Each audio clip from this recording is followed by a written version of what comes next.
Amasan Zillai YouTube official channel enzo si chibai pangbu hi dunia iholim pi dingu ahile nunga Kimnunchoi muyaveng chorchan pura parahi ama hi le UPSC no ya Geo-Scientist and Geologist muthak hi ama le matam tak ayum pi holim thing kun ki paung sama ma hi tunin ki paum tak mai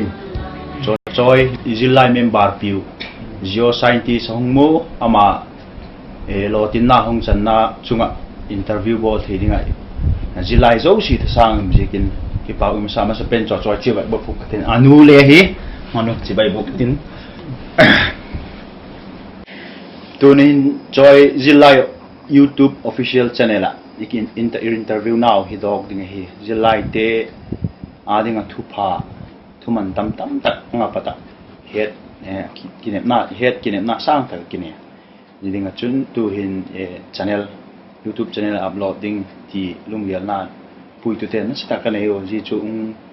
sem buting heading in chil na Zillai ten chil na nang man le pompi ka inu nge le hung thaya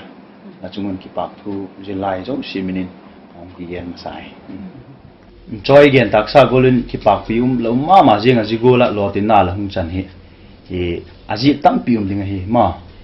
la family background la isung lam la hung sele dan nong khan le dan le insunga bangol din mun la hi wem ti te la gen pik the de ke hi le Kimnunchoi ke hi keu hi unaw pali ke hi u numei pathum to pasal pakhat keu hi ka unaw la ku ke hi au papen ke hi ka pami na hi le upangul thang a hi ama hi tu le tu SP office tu bunga SI asep lai tak a hi kanu ai le tak hin kanu ahong panpi ka ama hi le ning thin man a hi ki pa ko mama choi ai le lanewa pata ai ti chorchan pur muye venga pata seilin jing mai lo le thing ta lam pan hung pen tha le bangol he tak chu ko bak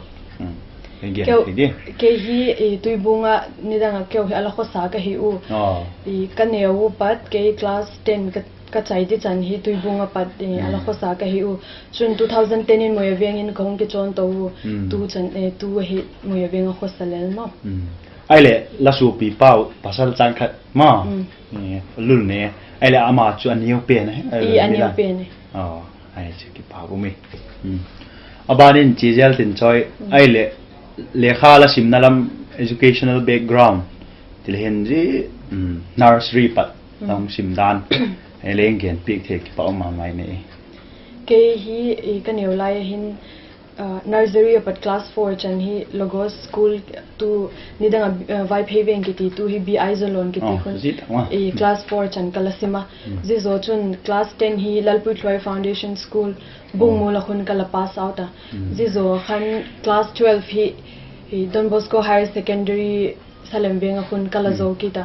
ji ka zo in Shillong lamin kala chi suka BSc geology in Hunu in St Anthony's College in kala zo ji ka zo in IIT ISM dhan ba ta khun masters bolin kala chi sukita ai le chu class 12 chan chu chorchanpur le khasim tinai ma ai le khasim dan hi Zillai ten eton ding tam pi ne din ka ging cha Zilam kai hin bang tin pan la em pan la lak dan jigul lo tina long chan the na hi chu bai lo wai ti chak ki he ek chun mi loi le pai ten num da ka hin khu ma la le hak sana tam pila la tu ka ging cha ajik chu ni het tak sa gole lo tin na jigol he je lo chor chan pura le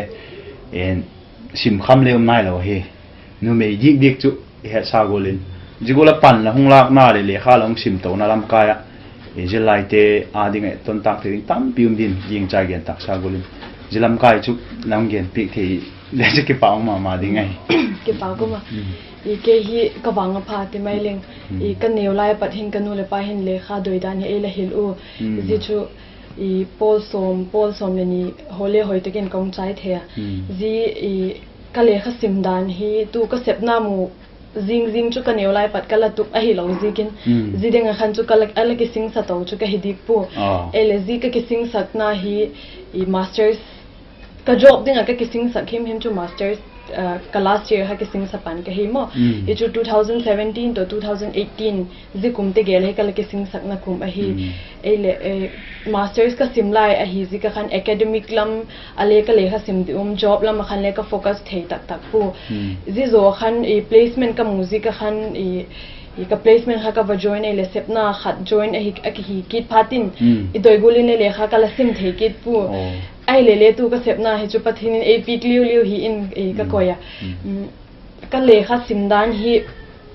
gen kham talu lo le e kala simlai chun kele ala ha pang mama I zan short term goal hi kala ki set se ka ele zan khatale khazi chan hi ka simding zi ka he ding ti goal ka set kha ka achieve ma sang si khale kha hi ka het ma sang si chu ala pang tun khat chu kala hi ki pa mama zinga ha pan mama le ti chu akiching mama zinga ai le ni khata hin bangulin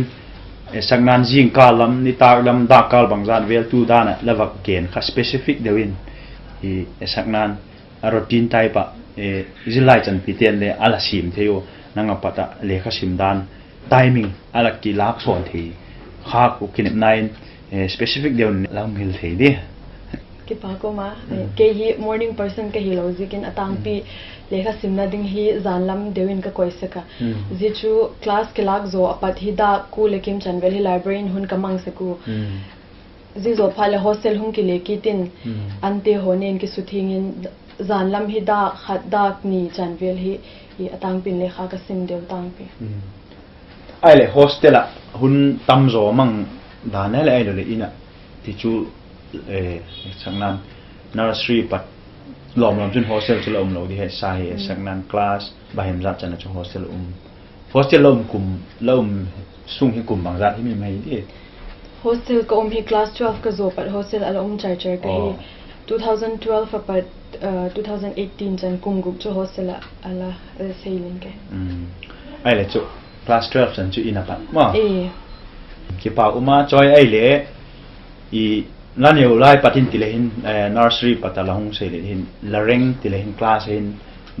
topper la jing ai lo le la fel khem ti tevel wang le het ma po ma mo tevel bang chu bangul din munin la pas sekem ti tevel le okay utalem gen pit thi di neu lai patin patin zalin fel chu kala fel khapu ka grade elo le kareng hele chu ala constant dipu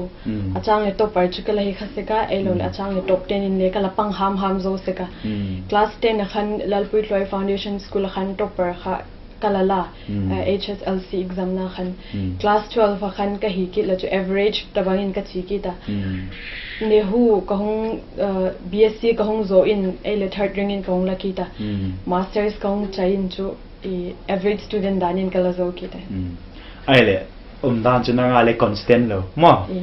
hijing a hinap ngai hijing jing lo hi mi khen khatin nu le pa tam takin acha teu rank 1 ai le top 10 rank lo le ponama ma jing tile kita ai khen khat chun a hong a pass now neu khat hong nim le apom thimu acha teu a rank ma sangun a thil tu pu alotin na dingu train kha zil til kha ngai khok zo na kilanga ji chungcha tu chun gen la ne em ka fagen ud a hi le ring ho hi a matter puile iti thei pui azi chu neo pat basic hoi dewa hung ki zilti lo a hi le let lama sepna hol hun cho le kha sim khan ahak sama ma zinga zizi ka chu neo pat a neo le kha sim ka class to ma hi elo la ka class sang a hi zigin ka ha sim ni tina ong po chu i neo pat i basic ka hoi dewa en ikela ila ki bol a hi le azi achunga build up di khale a easy de zigin I khan neo pat le kha ha sim hi poimo in ka he ahuna ha ball jing sang a ji bola pada hoi taka pat ma well begin ma ya dik ma man ke ken ai le BA ma BA khat hat tita kha BSc sorry BSc ma BSc khat hat ai second le ni lo lalum ki me le result chu atang pi chu topper chu ki hu chit a hi mo a hi le kim pat ti di ai le bangje kai ti tha ta lom chukna thil bol khil khak la ne me saknan mi khen khatin dikin graduation hung sin pha tu le result le hung nim se ka ji chung chang thu vel hin le nang experience ala nei dil hi zibula long lahi sel na phat logic lei mai the health issue lei the ma bang hin he panel result hung nim deu na chu kaya hi health issue lam a hi pu Manipur board apat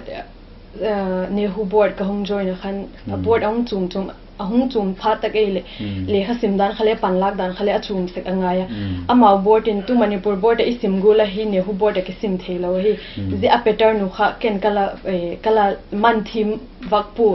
zi ka khan grade kha ang ni me ima mai na ma ai le choi nu le pate dan again taksa nu le pate an chate et kol dan chungchanga le khasim na lam khan nu le pan ngat kol dan tampi apha jiting la tun the dinga gen ding tampi din ka ging cha lam gen pik the di ke hi kanu la pa hi le khathim lo me ala hi pu a hin la el et kol dan ke le kalung akima azik chu le kha kasim ut lai chan hi kapa adi ka kapa to kanu hin ela ha encourage nu me hi jing leng le kha hi kasim ut chan sim ding ela phalpi ku ji ta ka chun le tu ni ta hi ka chu thena ji khile a hi ji bep chule hello nu le pa hin financial support bep hi chate hin le kha sim na akip ahun tok pu apoi mo hi emotional support azik chu le kha sim te ading ale huntam tak hi achang le kha sim na lam hele ki down ma jing elo le mi success story het phale ele achang le ilung thim gu ka hi ala ki engu ma jing ti hole huntam pi om se ka ji ka chun nu le pa hin chate hi emotional support hele pi khi poi mo ka sama ma jinga ji hi ke kanu le pan ela pi ko ka ki pak na ma le a hi chun khale kha simna ke confidence ka nei zolo hunale amount confidence ke ang nei na khan ji khan ka confidence le a build up ma in ke he ji bep chule hello kanu le pa hin jing kan lita ka ela pa cha pik jingu ka hi ji ken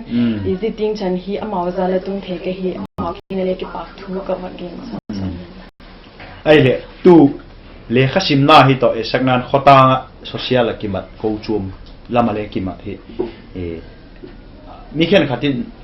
aki tu poi atiwa ajik chile khasim na subui atiwa bangulin balance la bolem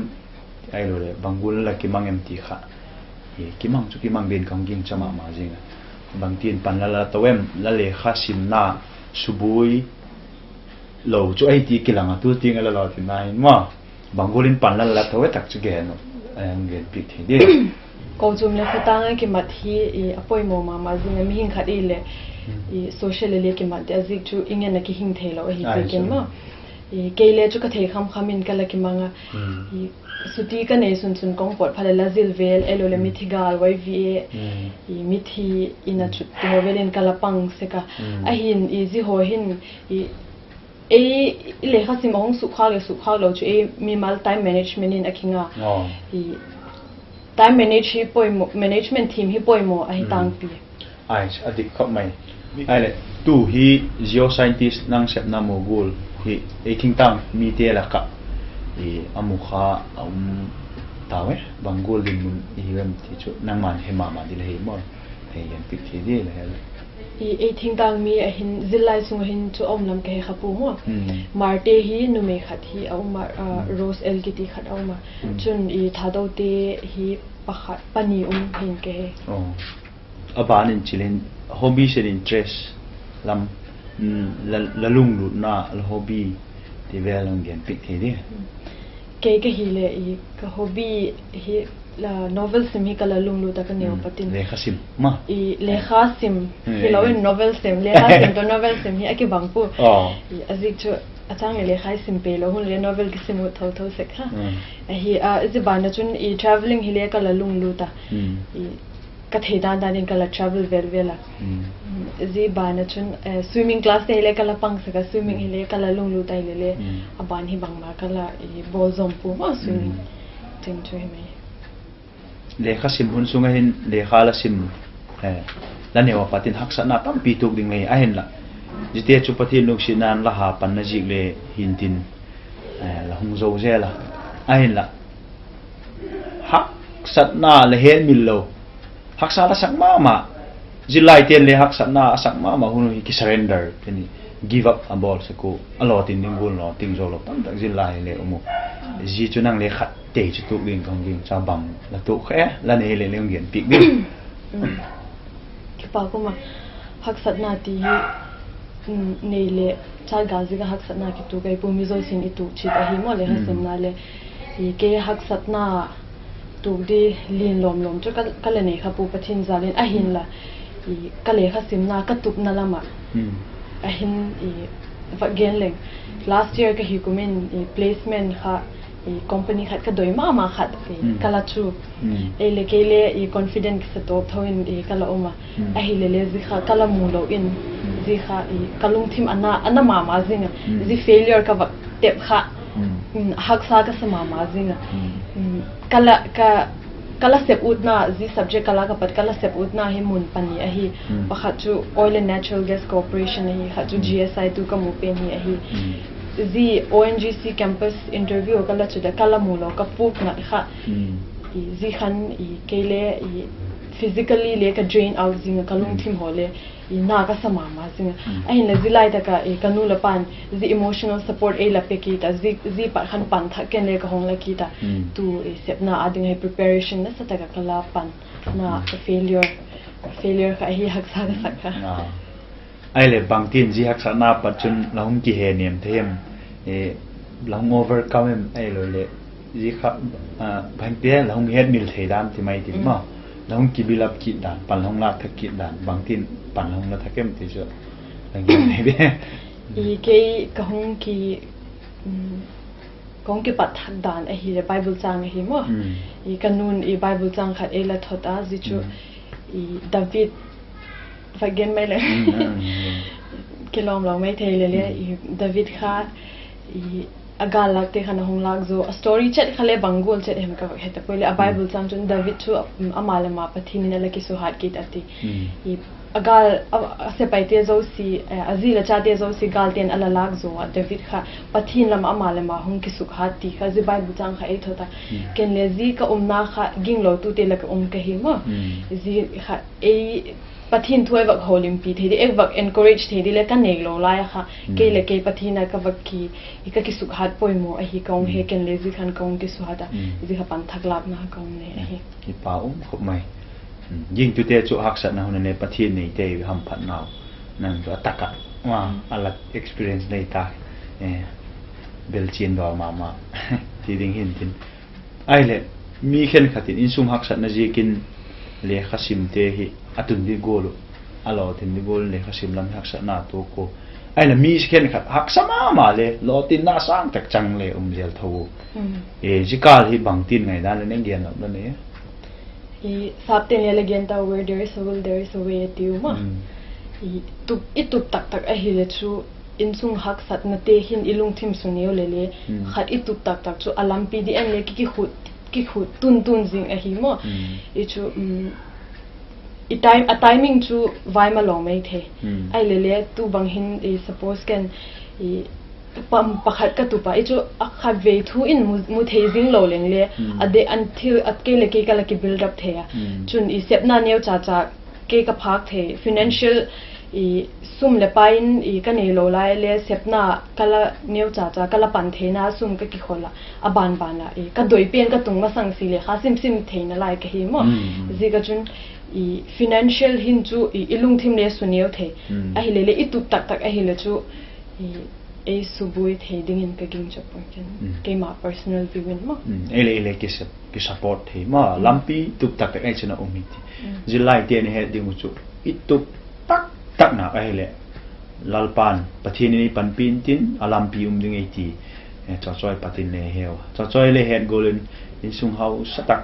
nom tak hong kho sadok ai poi ti chu he sao he ama le tu tak tu hin he vai pe chanu a ding chu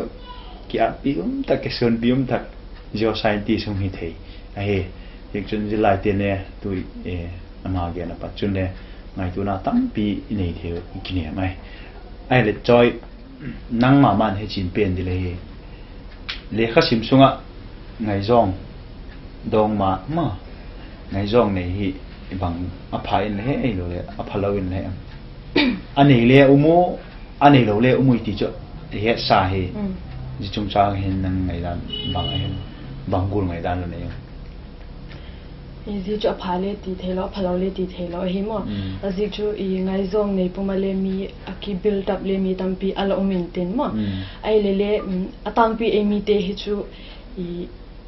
ka gen tak sabun time management hi I theme pu chun I goal khat tup khat inei phat hi le I tup kha I focus di hi mo apoi mo pen chu I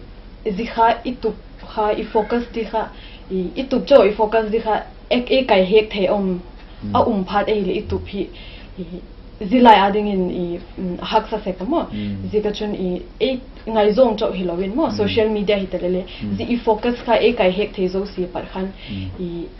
ki veng kha poi mo kasai ai le som le ni la chai zo hin la le khasim hunin ong hel chum te ding hi wa mo nang le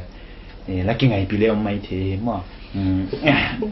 Bangolin jikha le jasem ai lo le Bangolin la chi pi nang ma life experience patin ma atang pi emi te hi I Facebook vel social media vel ik help hat ele nu me khat ka hi siken ke ma experience ka again uta unwanted attention hi nu me te hin tam pi ki dong second tin ke cho hi pung ka ten ma normal average girl in atu ka hi ma unwanted attention hi tam pi ki dong second tin apoi mo chu zi mi boredom ho vel e lo le mi hun lekha simlo elo lekha simlo tam tak ke health se hi ziken amao time vak su time pass na ring me vak hi kha I nu me khat kha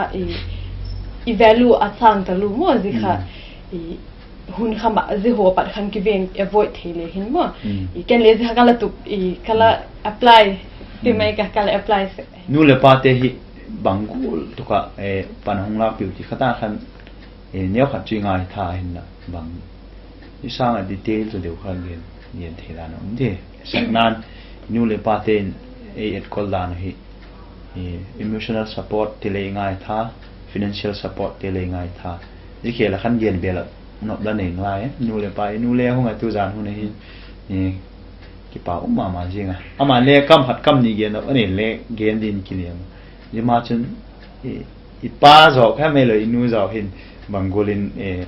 ang support ne so jan bot apang ko mui ti chak ki chin ma hi jing tamal le closer mo in kele kanu to pasa kanu ju closer ke chu dik ta kadinga ma ju gol chun Bangolin laki nai pi jam Bangolin panong lak pi jam ti so again up dem gen be up na yam eva gen ding chun carry hi high school class 3 class 2 class 3 ka pha pathin kapel phat dei le kanu hin ama sapena kisil azole kha simdi hi ela ko ngu se ka hi u lo I u lo le mo le e ki ven lai hi mo le kha simdi kha ela doi saku visiting to ka chun I le kha simdi ela doi saku hi kanu le pa hin zibeb chule hi lo I ke hi nu me te hi ina ma hin atang pi inna hi ki sem jing a hi mo ai le exam jing kan ne e lo le kha ka sim phot a hi le inna hi ke sep din ela koi pi ngai pu zile ke ka le kha sim na ding a hin I hun ela pi danu ke ya ding ka le kha sim na di hun I athei danu ela sim pik se ku a hi ai chu inu chu hong to sat ha zo pa che sum lama mo poi mo dung ji pang kho ma hi le nu hi na dinga chu hong to sat ha zo thina ne ai tang pi vek ai ko ading inde ai le le pai pol na ko nge hin na le kha sim na lam ong su boi thei ai lo le pai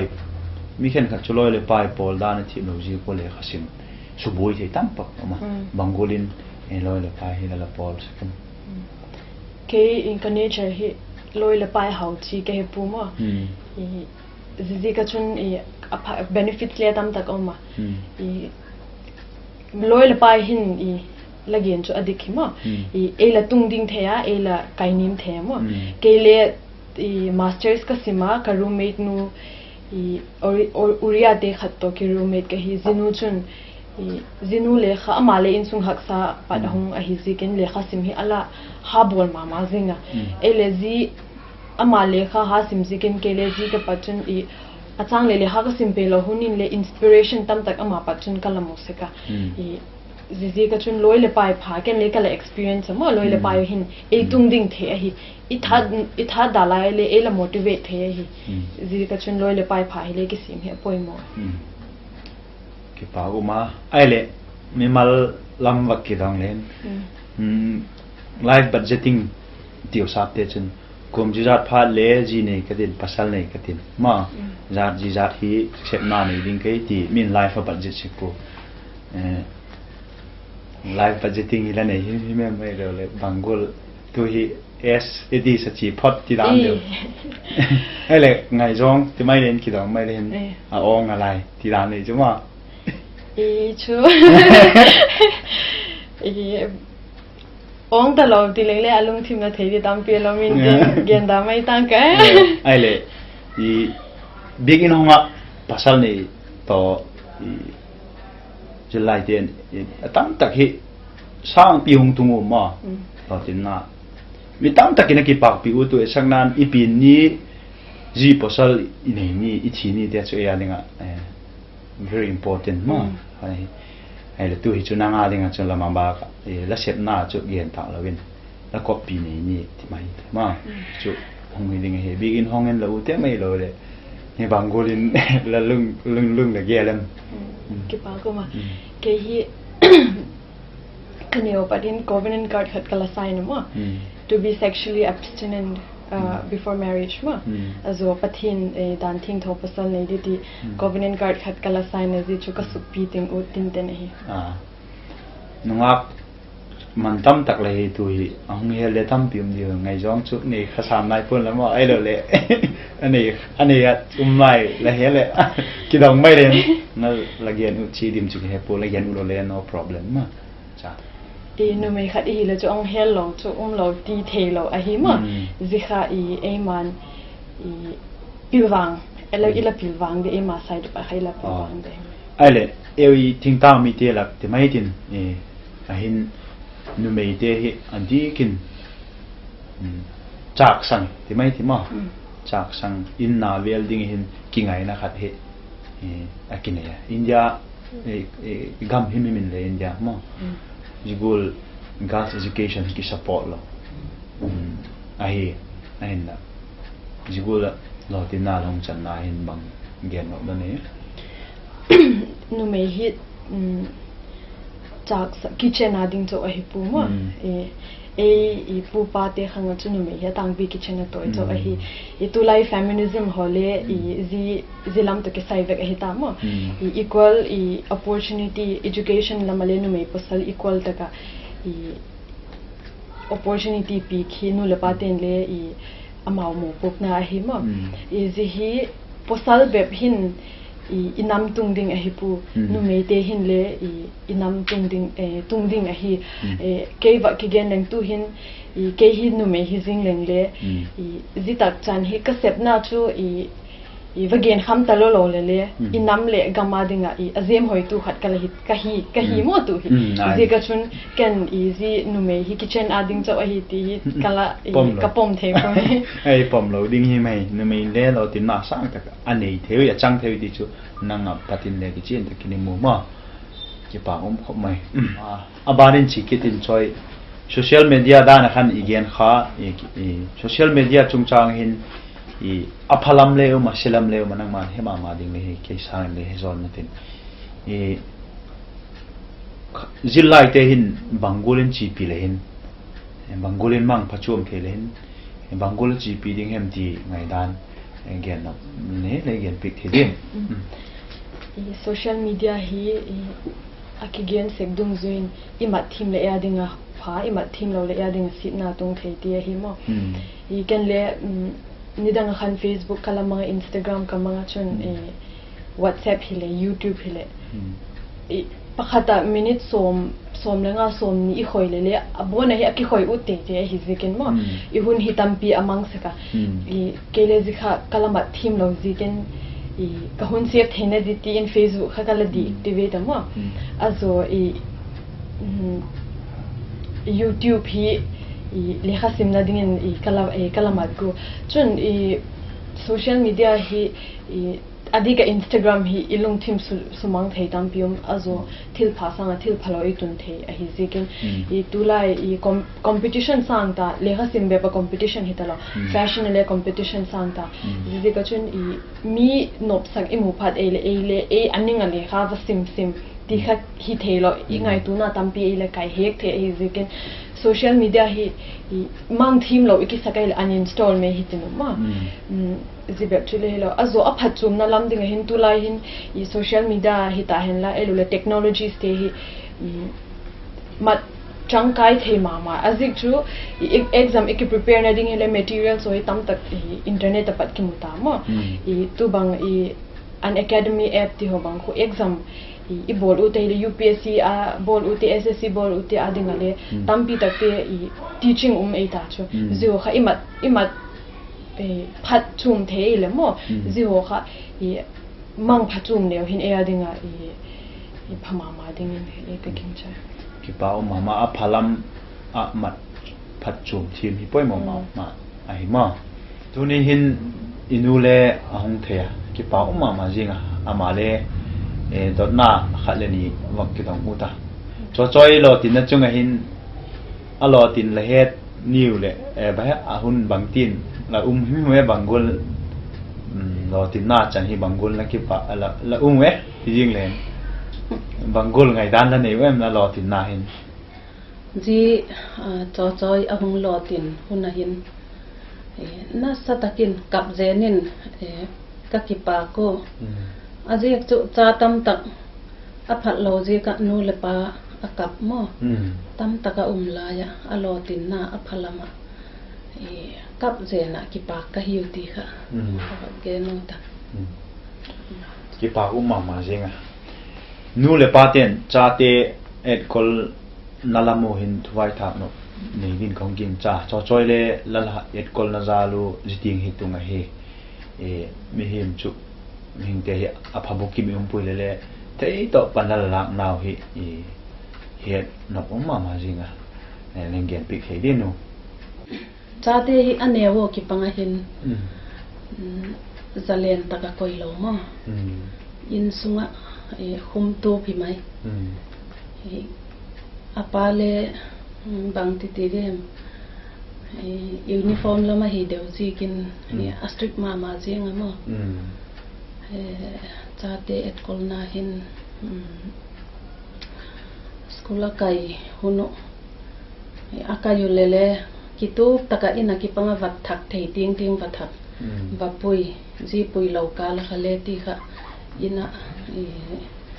school ahung ka akayo ahung pelu ahung tun kal siu chu get polam pot kit talo ti kha na sataka ala ki hum tu pa ala ki en kol ahi ji ahi jing la hin chate ahung lotin nadinga hin neu cha hi o ki pang kha apale kele kapani ka nasataka ala doi sak pat naw le ka genun na la ya mo apa hi SP office hi ahung ki transfer pha ya ki pang khan ka chate neu cha hi la hin ji ki pang kha verification hi tun tin ale ji ahung tu khu Churachandpur district ka zo si kha sep na ho kha akhen hin ti verification hong bol pha tule invel akhulen apa hin hong posekin tin abol ho kha packet pha le mi cha te lo tin na a hi lo le ji verification ki panga ji sep na mo ti ho kha sang tak mo ho le sekin tin ale min bangola jigola ti achate hi sepna sang tak amu sak ADO bangola et kol ADO ti kha apale verification atu na ki panga keile mo ji ki panga kalung thimu na sataka hung khoi khan tin neu cha hi wa ki panga kha pan alakila ti tin choi hile alen pe na hi na to ka et kol da no hi chu subject zo si kha 100 out of 100 10% kala attempt pi ko mo hilele jiti nga chu ama hin le ahung zo sampu tit tu ka ho ane wo ki panga panala kila ila gola chung lo ting zo lo zo bonu kasa ahila mi hem gama chu mo fel gama chu itup ting bahi thei jing lei po jikula chung ki an kolin I et kol thei ting ting kha chule lotin na tak tak hi chu mi him min itup masak chu anga ya pathina ki panga lotin na tak tak chu ma pathina ki panga hung ki pana hi tu chunga lotin na hele ka va genut na la ya ST kwata pakhat ama chok chok hung hi jing hile kyo hin ama thim nai poi pathinin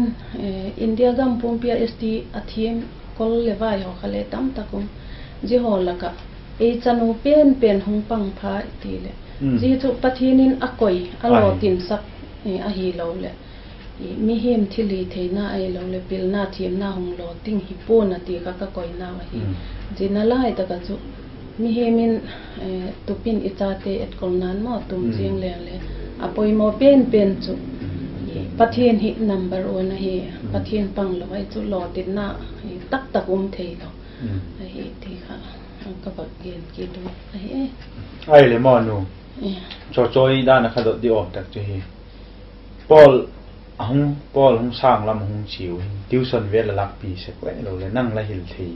che ke bangulin support la pi se a hil chu ken chu aniam lam ma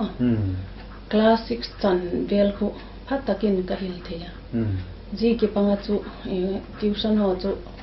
halak sak bek lo hi lele neu cha a hil thei ding dol chu ma hil sak chekin Paul som exam ding bela ki panga khun amaule banga he kimon ngam na itidem mo confidence anei theina dingo exam na le nervous lo na dingo ti vel khan ji a subject ko a chaw deu na math science ti ho kha chu tuition hola success tidana kha new like Paul bu ti nga chu pi jing ma et tan tak ma ko mai mol khat ta na lai ai la chu la sep gim naw chu la pani wa la sep gim naw chu ko pa to tu hi pathian mu sa kai tha ki pa ko mai Zillai te ne tam pi nu le pa te ne tam pi Zillai mu ni mo Zillai zillo de mo ki ne ko ma jinga ki pa tak che ne ai nu ki pa khop mai I choi te la len kol dan pandala dan te ngai tha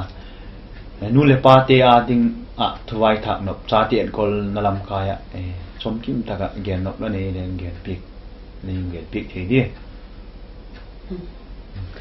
ki pa ka ma lei koi son he bak don ho ding in le asang thim kasa hi jing le ka wak ngai tu na hung kilang khat chu chate et kolna di konga nu le pate imo po na chu thupilin again golin chapang chu achi na ding lampia nun mo le chu ate nung tingin le hemil po na ati golin nu le paten ale khasim lai hema chan thil zo si akho sang na ding bang ki mo khale hi thei tinga ma ki pangale inun mo I hin ho ki pangale pa nun mo thei apoi mo ma khata hi tu sang taka hung lo ting sep na chom hung lo ting ai lo le thil chom lam chom ma hung lo ting te golanu le pa te valotin masakti lam hi zolovin mo I hin ho ki panga ama bak to sop the gun chu na lam hem ai lo le thil chom ma inun mo the na tam pi au ma chun pathian he ko ma mo ji lam pi kha ba ko pi inun mo the le je kha ka vai thak the na sun he na ki pa u me no le pa ten ataka hin pianun mu ding ai a kho antik kho mai ke ki pa u kho mai ai le bangul posol la doyam le ki dong top mai le mo le rik chu Zillai te le ang ki sak theu nga ya ma ko man le mi dang a ding in ti mai tin na dikin ko le vai te ji din chunun ki doi lo di bangul pasal la doi hi mem ti khale het na po umalagen no ai le khok lo ma lage fit keile I dama posal kong nei thei chun ma I Amy ma hi ka doi tin te na I zibet lo chun I posal ahong hi tak a hi le respectable hi ka doya I zibana chun I ke to ka ensung mi te e happy thei di ka doya I zi lo bana chun I kana sep na lama e to so thei ding le pathin na ka sep kon pi thei di posal ka doya ki pa ma jinga Zillai zo sin igen tak sa golin YouTube channel he tam zo nung subscribe ding ki ne ma Zillai te a ding thu pha thu man tam lotin na thu gu le ti thein thu vai kha no la ne chen te chole gen pik chen mo Zillai te hi ama sapen na poimo ka sapen chu igam ading le development na ding hi le khasim ma education ma hi ngai khop ki poimo ka sa 21st century hin addiction hi atam ta mo drugs hi ta hen lang social media te hi ta hen lang addiction hi atam ta zilla ka Zillai te hin le khasim lam hi addiction ki nei le chu igam le inam le changkang ma ma din ke he chun Zillai khat hi le apoimo ka sak chu hard work and smart work hi apoimo hasim be philo smart taka apoimo khasim kha apoimo ma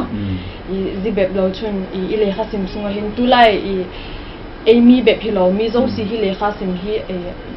le kha ki hasim chi eta le kha hasim lo hi ki ta lo le kha a value hi ki hetan tin mi zo sin le kha hasim pa a hina to ki tonin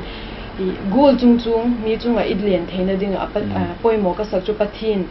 nai pathin be kuma le kha sem hi poimo ka sa chun zika ba gen kala chun nu le pate hin le student life hi role poimo tak ane u zi le nu le pate hin ichate ading in na satakin pa chak pi le hin ichate chu khatve chu hung lo ting te ding a hi ti ka ba gen uta ki pa cũng không mai choi ho lim nào chu tak chan chun un sak thai ti nu la hun man tam tak Zillai ti a dinga thu man tam tak tak gen na ding le la lo tin na chung changa Zillai tam pi la ke lu interview leng nei pi the ya sule inu le hun man tam tak leng pi the ji kun Zillai zo si ta sangin na chung ki pa thu sang takin ti mai ti ki pa na ki pa ka chung ki pa thu kong ge ole Zillai te tha sangin nuak cho choi Geo-Scientist UPSC noya lo tin na sang ta kala chang to interview na engai tha zo tawa ini zo tawa ki pa ma jinga Zillai ten ji tung to na hi Zillai tam tak ila lak so nu kinema aphate ala chingtu pa